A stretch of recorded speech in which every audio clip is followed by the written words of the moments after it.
was Right. 40s. Hi guys, Good morning. how are you? And hi everybody that's on the live stream in that way. I understand some of you've been traveling. Welcome back.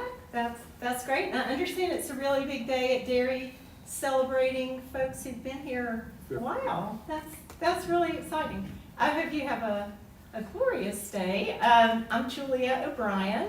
For a couple of more months, I'm the professor of Old Testament at Lancaster Seminary. I'm retiring this summer, but hope to continue to see some of you guys over time. So I came last week, and what we're doing for 2 weeks is we're talking about the book of Joshua, and we're also talking about the way that the book of Joshua has been used. So I thought it might be helpful to kind of back up a little bit, kind of do a short version of what we talked about last week to get you on board, and then move forward a little bit. I want to look, I'm having us look at 3 aspects of the book of the Joshua. And the first one is what's sometimes called the history of interpretation. And what that means is, how has the book actually been used? So we did some of that last week. We looked at what most people know about the book of Joshua. They know some of those children's songs and stories about Joshua in the Battle of Jericho.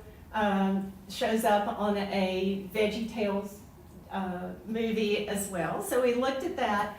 But then we got into a much more serious discussion of how the violence in the book of Joshua and its thinking has kind of played out in later political and military ways. Short version is the book of Joshua is really clear in its storytelling that God, after Moses has died, God commissions this person named Joshua and says to Joshua and that generation, you're supposed to go into the land that I long ago promised to Abraham, and you're going to take it. Even though already living there are a whole list of people that Joshua will repeat over and over again. The Hittites, the Jebusites, I call them all the ites, right? There are people there, and the book is really, really clear that it is God's mandate for Joshua and his generation to go in, not to convert those people, to invite them into the fold, but instead to burn their villages, kill those people, to the point that nothing is supposed to be left alive. We even looked at a passage last week where, according to Joshua, God says, go in and even hamstring their horses. The idea is that we're going to completely destroy everything.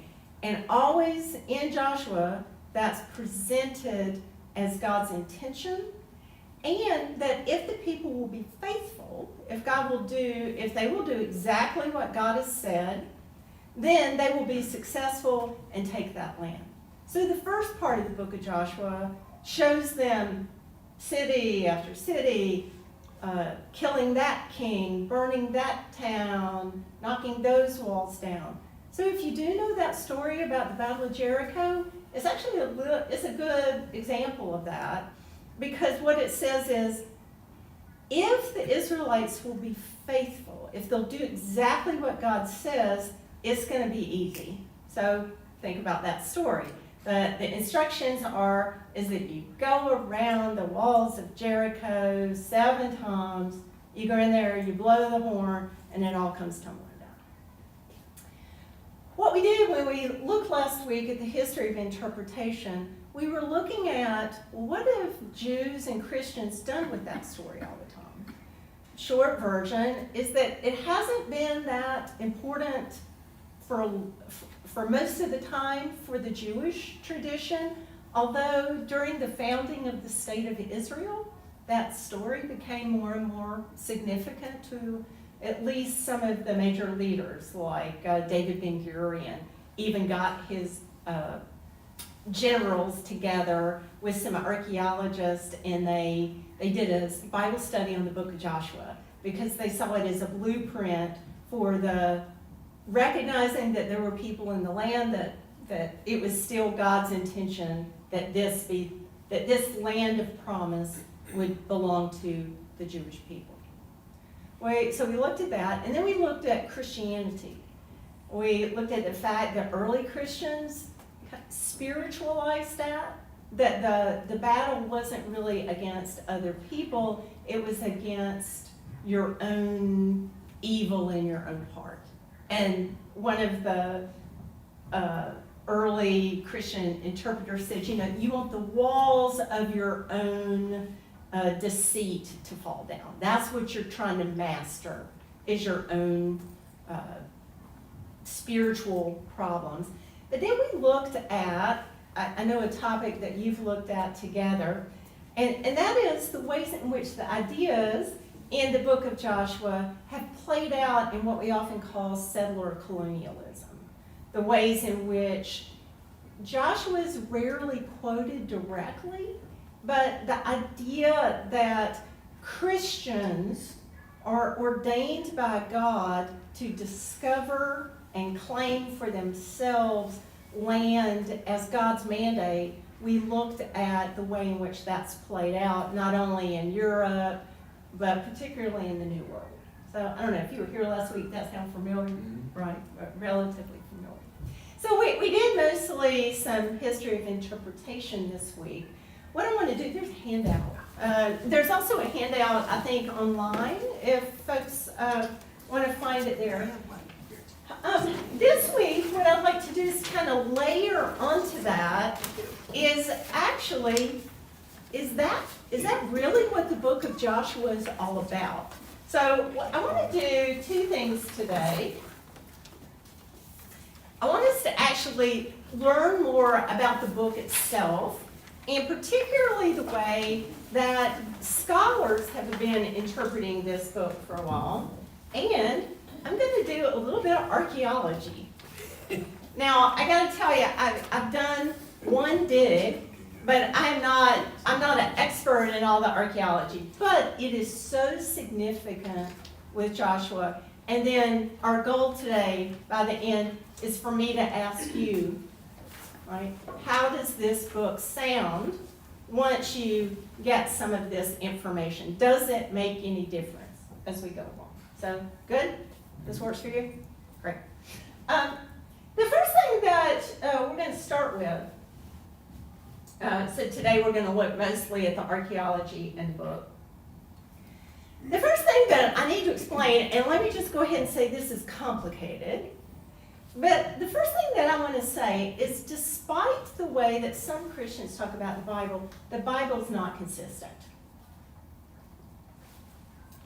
Like I just said that online. And it is particularly not consistent when it comes to if you try to date something. Like if you want to know, when did Abraham really live? When did Moses really live? Did the walls of Jericho actually fall down? Was there a Joshua? What about David?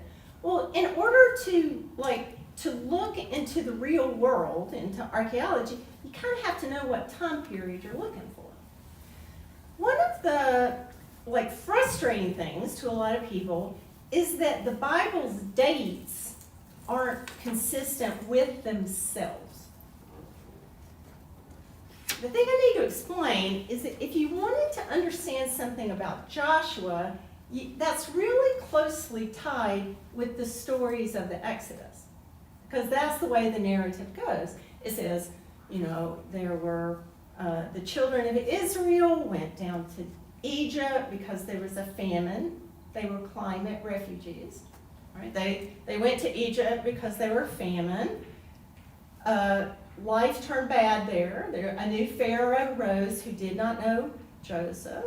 Things got bad. They were enslaved. And according to the story, they got out of there.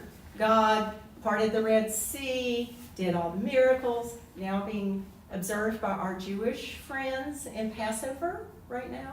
Right? This story of deliverance, they go into the wilderness. Of according to the story, for 40 years. And then that's when you get the story of Joshua. So if you're with me, sometimes if you want to date something, you have to kind of look back and see, well, if it was 40 years since the Exodus, well, when was the Exodus? You with me? Right. So if you care about such things. If you care about dates, so this is really complicated, and boy, I'm going to show you that if you care about this and you want to get involved, I can send you to people who will fill your ears with it. All right. But here's a really short version of this. So when you read the stories of the Exodus, they tell us that the Egyptian leadership set taskmasters over the Israelites to oppress them, and it says that the Israelites built these two cities, Pithom and Ramses, for Pharaoh. Ding! Here's the case where we know something about that city. That one that is translated in the Bible as Ramses is actually, we know that that was a city in Egypt. It's called Pi-Ramses. It was named after, right, a pharaoh. And we, archaeologists and people who study Egyptian documents, can tell us when that was built and when it was gone. One of the things the Egyptians, pharaohs did, they like to move their capitals around, partly for political reasons, but also due to climate change. The Nile, the mouth of the Nile has changed dramatically over time. And so there have been cities that have been abandoned in the ancient world, partly because of climate change. I'm not denying that modern climate change is a new and accelerated human-made thing. I'm not denying that, believe me. But I am saying that we do have examples of climate shifts even in the ancient world. So archaeologists, historians, Egyptologists, all these people, they can show you that that city that's talked about in Exodus chapter 1, it was built in the 13th century, so in the 1200s, and it was abandoned in the 11th century, the 1000s. So we're all BC, right? We're all BC. So we like, oh, that's really cool. We can take Egyptian history and put it with the Bible and say, oh, the Israelites built that. Oh, well then what happens when you keep reading in the Bible and you get way into the book of Kings, which is, now they're talking about Solomon. If you know your biblical history, like we're way down here, we've gone through, the judges, and we've gone through Saul, and we've gone through David, and now we got David's son Solomon, and Solomon is the one who's credited with building the temple. David gets the credit for having the idea, but Solomon actually does it, and according to 1 Kings, it was in the 480th year after the Israelites came out of the land of Egypt. You with me? It was 480 years after the Exodus, in the 4th year of Solomon's reign, blah, blah, blah, blah, blah, when he began to build the temple.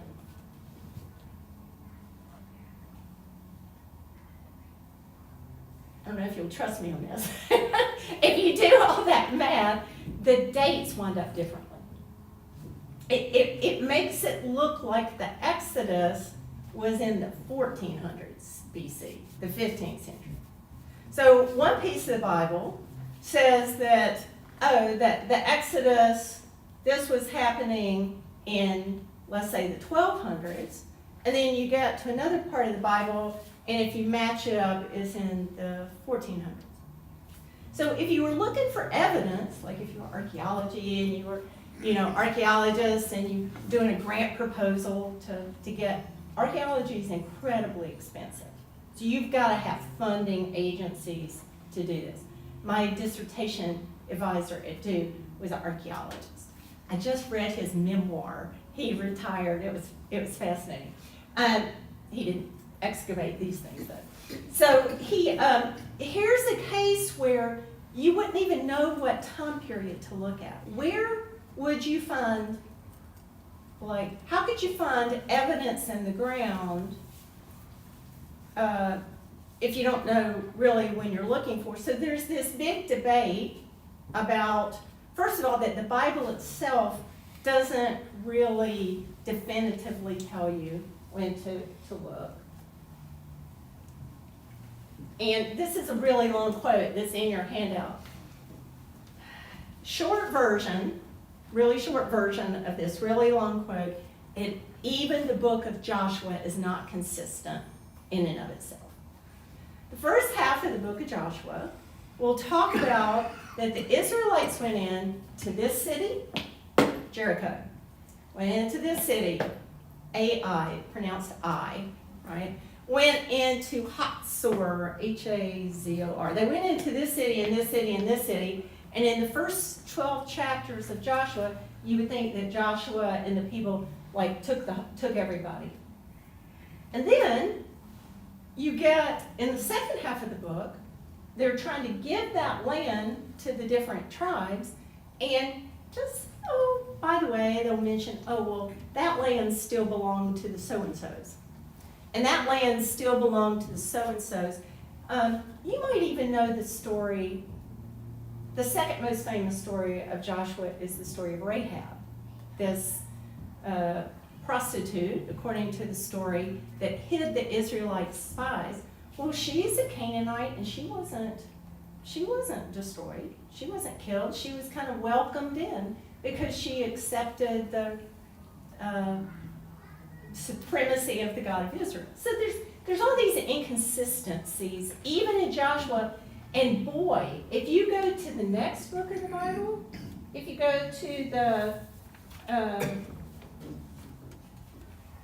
don't think I have a slide for that. I'll show you later.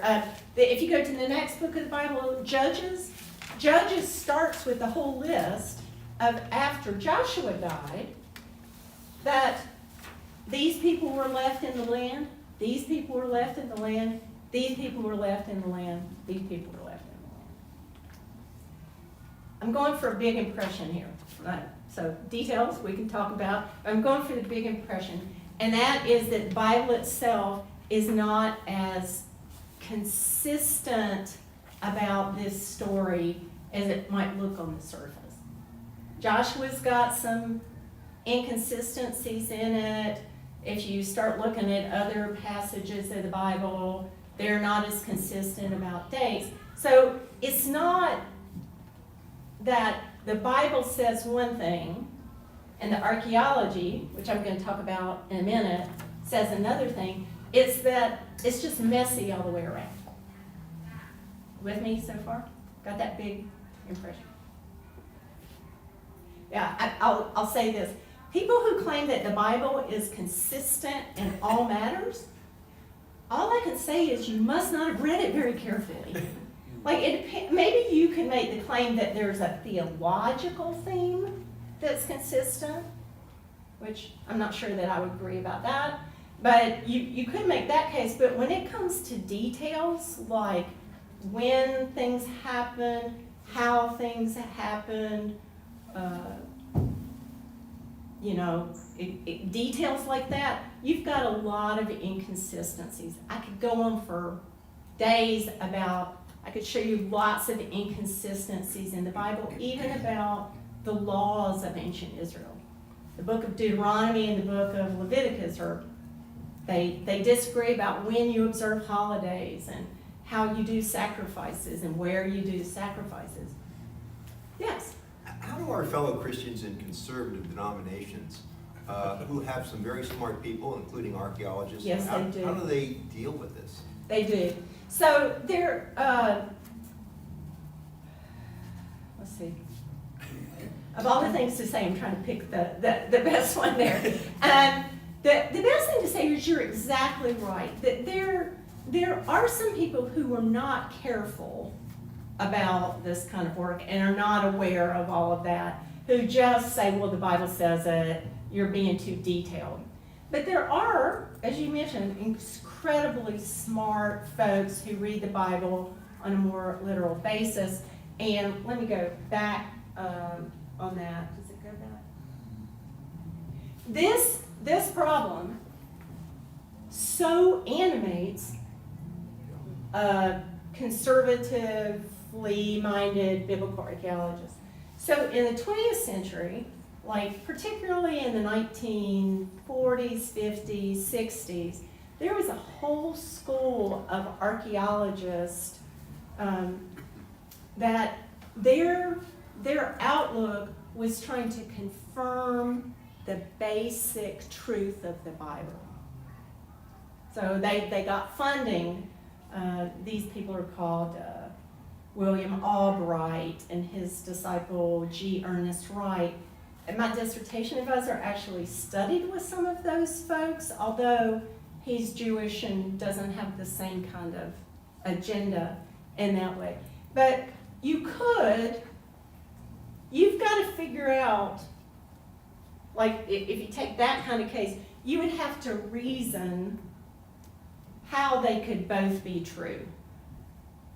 So I listened to a podcast recently. I'll show you that podcast in a minute. The podcast where they were trying to explain this one, and what their conclusion was, for example, is that you can't really get around that city building, so that has to be the date. Whereas when it comes to that, they would, in that podcast, what they tried to do is to show that by the time you get to 1 Kings, people are counting more in broad strokes than specific years. So they show that like 480, oh, well that's a multiple of 12,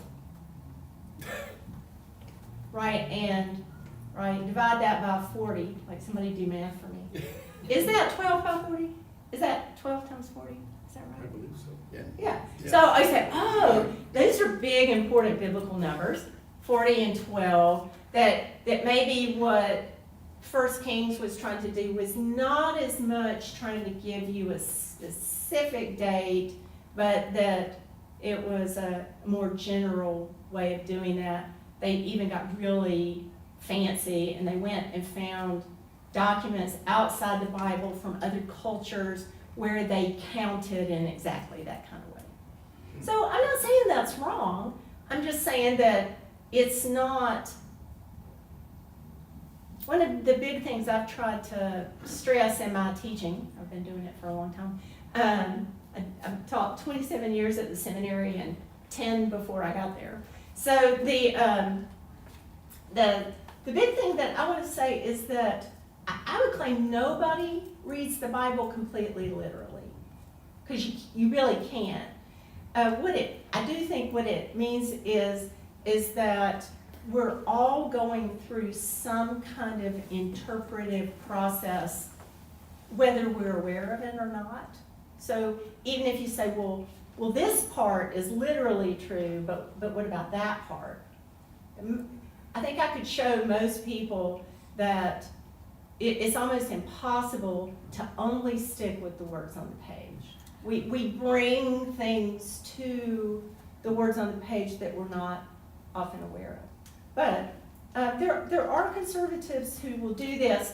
So you could, I was going to call it a game, that's not fair. But there are people who are really arguing for a 15th century date, and they'll go do archaeology and find the parts of things on the ground that match that date, and other people find ones that match that date. It's a fascinating thing. We don't know a lot of things about the Bible, and so we're trying to make educated guesses based on information. I don't know if that answered your question. Thank you.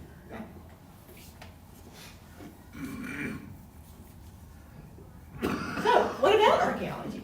So, that's the Bible itself is a little bit inconsistent. I even took this out of a page of a textbook. If you're interested in this, most textbooks, introduction to the Old Testament, introduction to the Hebrew Bible, same thing.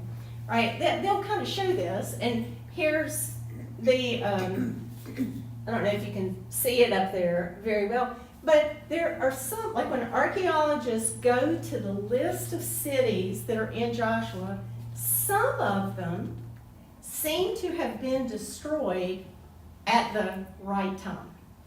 Like, you can match them up. Like, you can see when you do archaeology. So, I don't know, do you guys know how archaeology works? So, what you do is you go in at the top and you start carefully removing a layer till it's clear that something has changed. It could either be you start, let's say the top 10 feet, there's nothing there. But then usually you do a square, like you take a square and you take out 10 feet of the top, or maybe even 5 feet. And what if there's nothing there? But then you get down and all of a sudden you start finding remnants of a building. So then you say, oh, is there any way I can tell how old this building is? And so you look for clues to how old it is. Architectural style. But the biggest one, if you can find a piece of pottery, that's the thing that archaeologists love, because technology or materials like that, technology for how you make stuff changes over time. What kind of clay it is, what kind of style it is. I often laugh, like if people came and did that with America, like would you go through a period of where you got like Fiesta ware, and then then you got Corel ware, and then you got handmade pottery, or you can tell the technology and the particular kind of styles. Increasingly, there's more technology you can use, like carbon dating and things like that. Pottery's a big one. It's great if you can find a coin. If it's a period, you can do it. So you keep going down, ooh, and then what if you get, in one of these cities, you get a burn layer. Oh, like it's all black and it looks like everything burned down. You think, ooh, I would want to know when this city was burned out. Or when does it look like the building was damaged? Right. And the reason that you can do this, like walk back through history through these layers, is the way people built in the ancient world. So what would happen is usually people built at a place because it had a good water supply, it was on a good trade route, there was something great about that location. So what you would do is you might go to a place where people had lived before but they abandoned it, and then you would build on top of it. And then maybe there was a big fire, and then you kind of tap everything down and you build on top, so that cities keep getting taller, which is great for archaeologists, because then you can reverse, you can unbuild it, right? You can do. Does this make sense? Right. So here's this guy, John Collins. He's a well-respected biblical scholar, and he's explaining this. Of the nearly 20 identifiable sites that are captured by Joshua, according to the Bible, or his immediate successors in the biblical account, only 2 cities, like in that list of Joshua, one called Hatzor and one called Bethel, have yielded archaeological evidence of destruction at the appropriate time that you could fit. So in this map, which again, I'm sorry, is too small, they're different colors, so that there are cities that Joshua describes destroyed. Oh, no, wait a minute. This is actually cities that were destroyed, but those aren't all in the list of Joshua. And then there's cities that Joshua says were destroyed that weren't. Right? And then, but what's really interesting, archaeologists say, is at that time period, you know, most people are looking at the 13th century. They said, you know, there's a lot of building on places that there had not been any settlements before, you know, like new land. So what, again, going for the big picture here, it doesn't, the archaeology, a couple of cities might match up with the time period of Joshua, but not most of it. So the two classic examples, my guess is if you go to the Holy Land on a tour and they take you, they're probably going to tell you a couple of things. So like Jericho. Jericho, the archaeology doesn't fit with the book of Joshua. So it is true that there were walls at Jericho and they were knocked down, but it looks like that they were long gone centuries before this story about Joshua was there. That there, Sean, I was talking to him last week, Sean Gray, and he said when he went to Israel, their guide at Jericho said, look, there were no walls at the time of Joshua. There were walls there, but it was from a long time ago. Long time ago.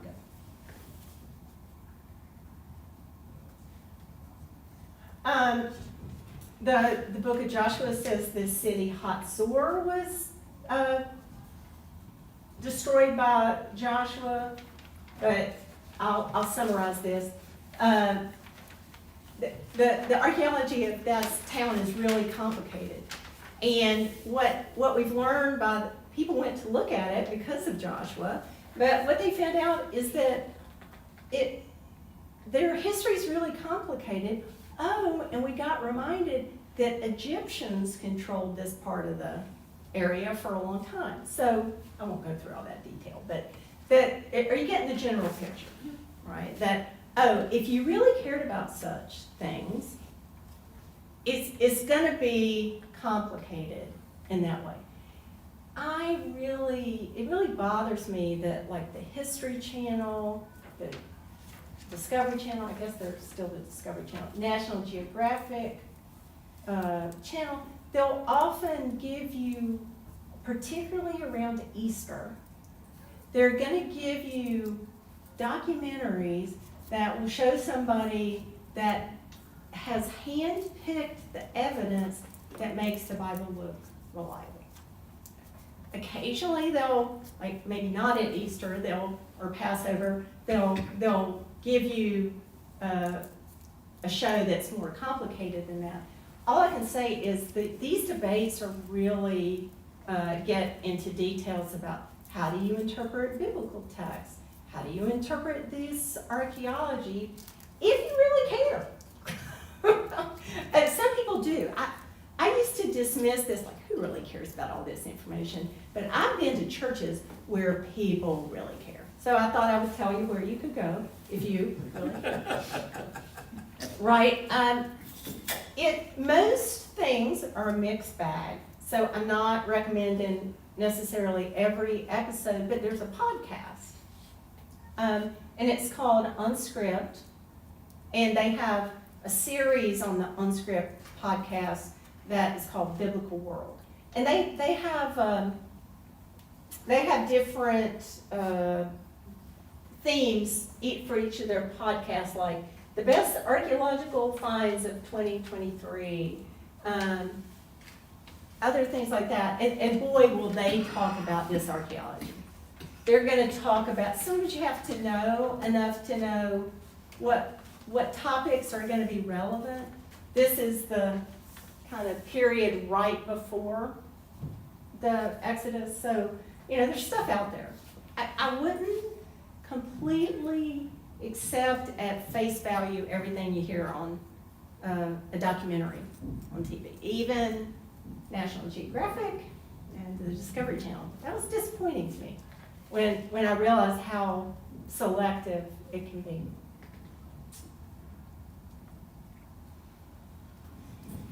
So, if the archaeology and the Bible don't completely 100% match up with that. Maybe the problem is that we haven't read the book of Joshua well enough. So I want to shift for a minute. There's some interesting things to know about the book of Joshua. And one of those is that the book of Joshua has words in it and theology in it that sound a lot like the book of Deuteronomy. That doesn't sound significant yet, but I'm going to try to show you that it is, to the point that Joshua sounds so much like Deuteronomy, and the book of Judges sounds like Deuteronomy, and so does the book 1st and 2nd Samuel and 1st and 2nd Kings. There is a theology that extends from Deuteronomy all the way through the book of Kings, and it is so heavy that biblical scholars believe that those 4 books, Joshua, Judges, Samuel, and Kings, were either written or at least edited later to make them fit the theology of the book of Deuteronomy, which I'm going to explain what that is in just a minute. And they even give it this really fancy name. They call those 4 books, Joshua, Judges, Samuel, and Kings, they call it the Deuteronomistic history. I always make students learn how to pronounce that. Deuteronomistic. It's kind of like superfragilistic. It's got the same kind of thing like that. So and the reason is, as I'm going to show you in just a minute, that the ideas, the claims that Deuteronomy makes, what Joshua, Judges, Samuel, and Kings do, if Deuteronomy says it, these books show it. It's like they're trying to prove that the theology that's in the book of Deuteronomy is actually true. So let me explain what that is. Deuteronomy has a bully pulpit. You know, it over and over again, it insists that you, Israel, we're used to the translation, you shall love the Lord your God with all your heart and with all your soul and with all your might. We usually know it because Jesus quotes that. When Jesus quotes the Great Commandments, he takes half of it from Deuteronomy and half of it from Leviticus. You will love the Lord your God with everything you have, and your neighbor is yourself. Deuteronomy, Leviticus. Jesus really likes his tradition. So, but a better translation of that is loyalty. There's a Hebrew word, it's chesed. It's always fun to say. It sounds like you have a hairball. Chesed. And what it means is that means that you honor your obligations. So I would always translate, when I see that word in Hebrew, I would always translate it, be loyal. So Deuteronomy says, you have to be loyal to the God of Israel. Whenever you see in an English translation the word Lord in all capital letters, that's the stand-in for God's personal name, Yahweh. The reason they don't like to put Yahweh in the text is that for some people that's considered kind of blasphemous to use God's name. And so there's this substitution. But they try to signal that by always putting it in capital letters. Usually it's small caps in the text. So not any God, but like Israel's God. Yahweh, God of Israel. So you shall be loyal to Yahweh your God with all your heart and with all your soul and with all your might. And what Deuteronomy insists over and over is that Israel cannot worship other gods. For Deuteronomy, that is the worst thing that the Israelites could have done. So maybe you've heard about some of those biblical gods that they'll talk about Baal, right? Or the female version of that, Asherah. Like, don't worship other gods, just this God. And then Deuteronomy is really clear, is that's the standard. And if you follow that standard, you're going to be blessed. Not you, the Israelites. The Israelites are going to be blessed, but if you don't, you're going to be cursed. And they're not talking about going to heaven or hell. They're talking about, will you get the land or not? So here's Deuteronomy 11. If you, today is a blessing and a curse. A blessing if you obey the commandments of Yahweh your God, and a curse if you don't.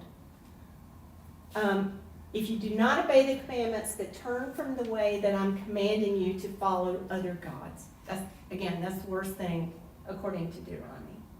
And then I'm jumping ahead. What's the blessing? What's the curse? You'll either get land or you'll lose it. If you will only obey Yahweh your God by diligently observing all his commandments, Yahweh your God will set you high above the nations of the earth. Blessings will come upon you and overtake you.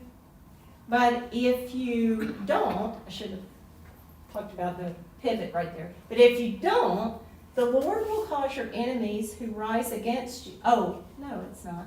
Never mind, we're still in the blessing. The Lord will cause your enemies who rise against you to be defeated, and they will come out against you one way and flee before you 7 ways. So if you'll do it, you'll be successful over your enemies. And then the curses say the opposite.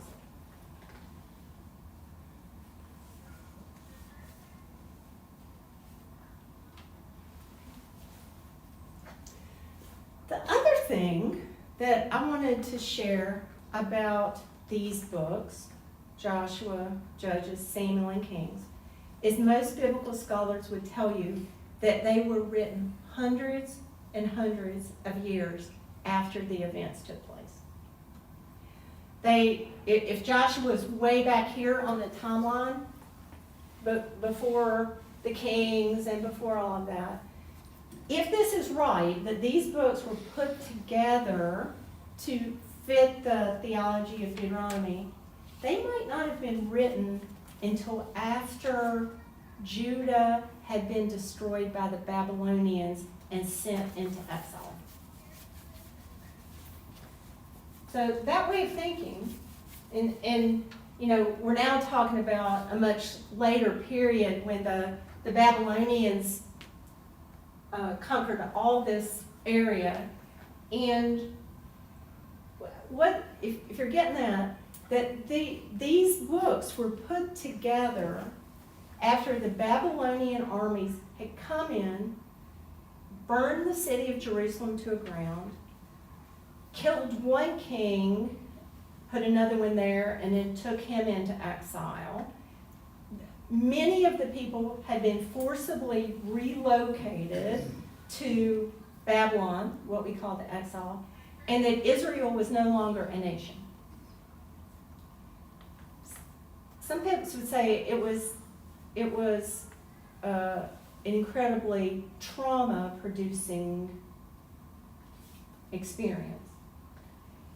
And that's when many biblical scholars would say the book of Joshua was actually written in the aftermath of defeat, destruction, and trauma. So how would that work? Yeah, skip that.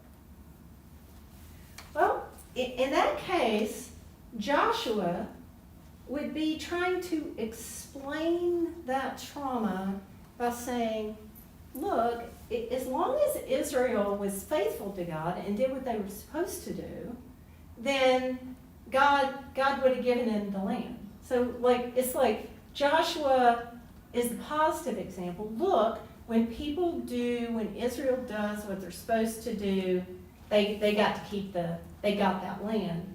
But then the next book, Judges, shows you the negative example. When Israel worshipped other gods, then they lost the land.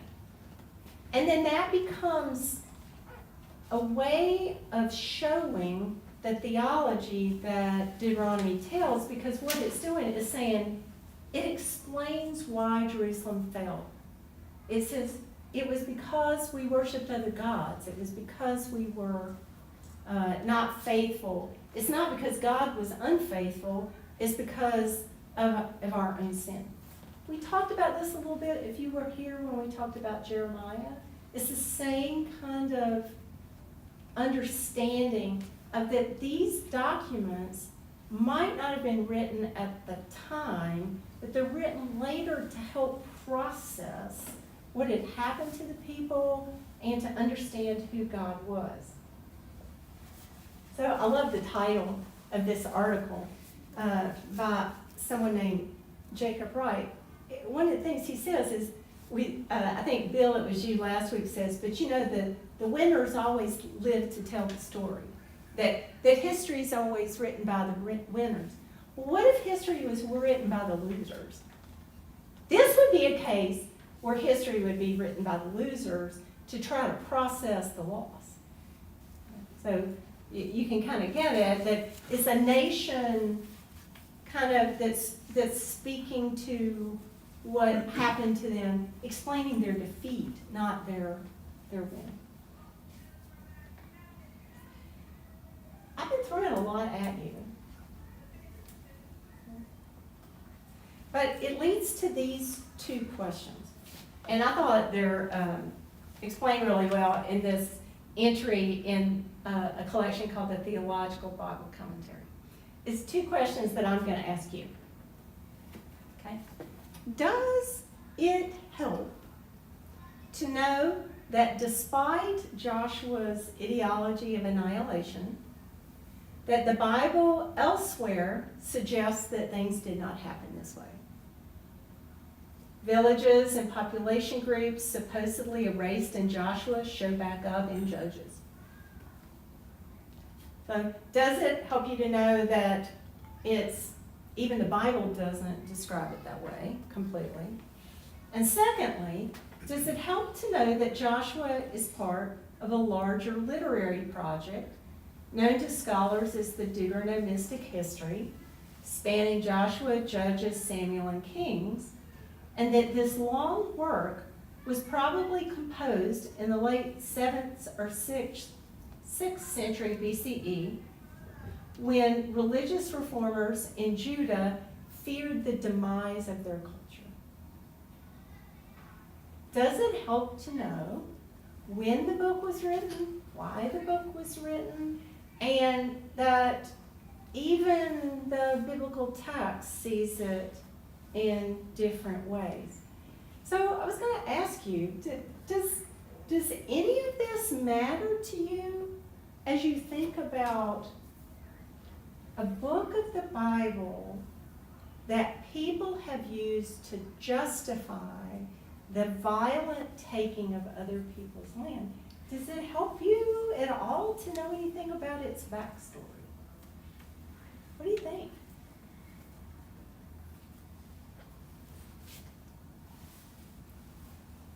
Yeah. Well, it's yes and no. Huh? I would say it's yes and no. Okay, explain the yes and the no. Well, the yes is, say, okay, I love the Bible, but I'm really uneasy with lots of its text. It helps that uneasiness and understanding, okay. So we can't say God's endorsing destruction. It's our thought that, or, it makes us feel better to say God just, we look like the heroes, that kind of thing. So it helps the text maintain some authority, whatever that means. But it's been used in such an awful way that,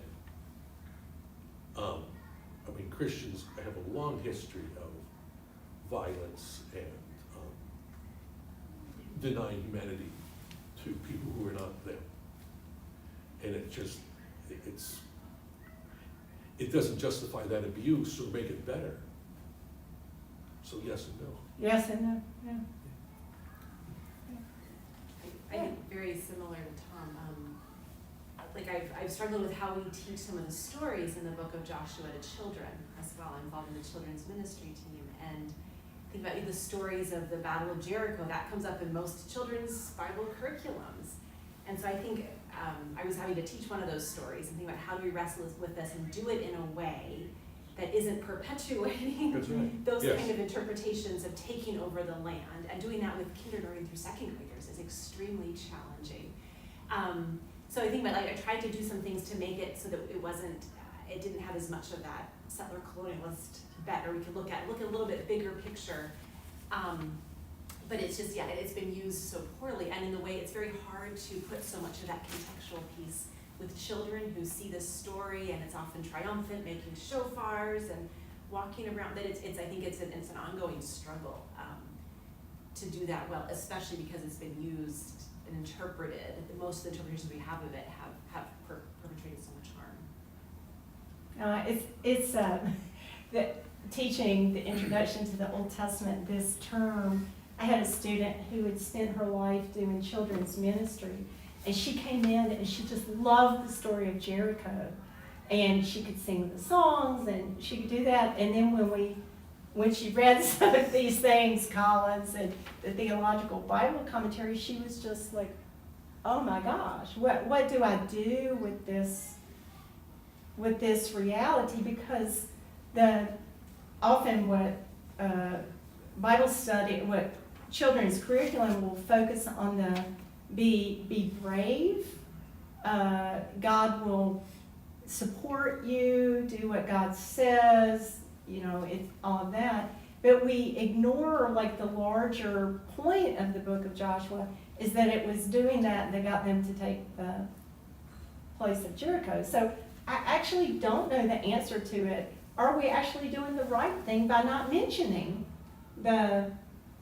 all of that? But at the same time, I shared last week that in Lancaster, a couple weeks ago, there were Jericho marches around our library, where some folks who were unhappy with some LGBT-friendly events going on in the library marched around the plaza across the street from the library, marched around hoping that God would intervene and stop that.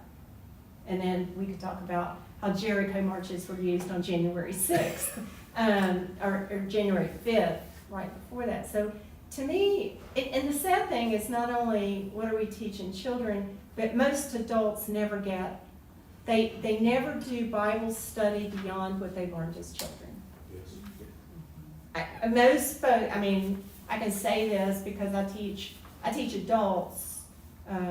Most of our students are in their 40s, 50s, 60s, right? Who either have been or are still working in other jobs. And the versions of the Bible even they know coming into seminary aren't that much different than what they learned as children. So Noah's Ark, David and Goliath, Battle of Jericho. And so for me, it's always a double-edged question of what do we teach for children, but even how do we keep layering and nuancing people's understanding of the Bible when people don't. You do. You come to an adult forum in a Sunday school setting, but very few people do. Most churches have given up on Christian education. And most of my students will say the only space that they get to talk to people about the Bible is from the pulpit. Which in a worship service, that's a different dynamic too, because you're not only trying to teach, you're also trying to do a heck of a lot of things in a service. So it's not, again, that's really difficult, but it seems to me so important to figure out how are we going to offer an alternative voice for using these texts in that kind of way. Here, and then here. in terms of youth education, the way I would go at this is you're trying to deal with the nature of man. Nature of man, especially as youth, to try and put all the complication that it is involved in the true story, if you will, you're eliminating that piece that says that you can accomplish something. Okay, the impossible goal can be accomplished. The whole destruction of Jericho is a matter of a goal that has been set for you that you can accomplish. Okay, where, yeah, it benefited one and destroyed a whole other. That gets lost, and you can't teach a child to try and accomplish anything if you say, and by the way, you're going to destroy something else in the process. You know, I hear what you're saying, and I'm not necessarily disagreeing, but there are Bible study curriculums that don't treat the Bible as moral lessons to teach children like that. So there's one called Godly Play. I don't know if you've ever engaged with that. It actually asks, it presents the Bible in certain ways, and it asks children to use their imagination. It asks them questions. We have a student who's a trainer in that, and what she does is, I know this sounds funny, she says we quit infantilizing children. That children are not as innocent and naive as we would like to think they are, and how do you help children and youth and adults all along the life cycle begin to deal with different dimensions? What were you going to add? I was going to say, it's kind of a side here in that I think most of us know that in the Jewish religion there's this group, the Hasidics, who study the Bible. That's their job. And in the debate in Israel over whether they should be required to join the military, Yes. I read a quote from whomever the leader of that group. He said, well, we're afraid that if they have to join the military, the young people will become more, I guess, secular, and they'll know that when they come back, they won't want to study the Bible anymore, and then we will eventually lose it. We'll lose the Torah, the knowledge and love of the Torah. And it was related to what you said about the fact that once you're out of Sunday school, most Christians don't really study or understand the Bible anymore. Well, and if they do, and I get it, I understand it, that so much like adult encounter with the Bible are through devotional approaches. Like maybe you do read through the Bible, but the materials that you have are inviting you to look for the message for your own thing. And let's be honest, everything I just shared with you, that's hard work. That's complicated. Unless you're really motivated to let me compare these different passages and let me learn about archaeology. It's not as easy as just reading it and ask, how's the Spirit speaking to me? I do think, though, a lot is at stake, and so this is why we need great Christian educators. And I got to tell you, Derry has a great track record with this. You really do. You have wonderful Christian religious educators. I know Debbie's work better than some other folks just because of where our lives have done. And that work is so important. And the Presbyterians have been doing some of this good work. And so I want to end with a wonderful resource. It's older now. I think the materials that, I don't know if they're still being put out by the Presbyterian women, called the Horizons Bible Study. This is from 2009, 2010. What they do is they invite biblical scholars and people who are trained in like how to lead a group and things like that.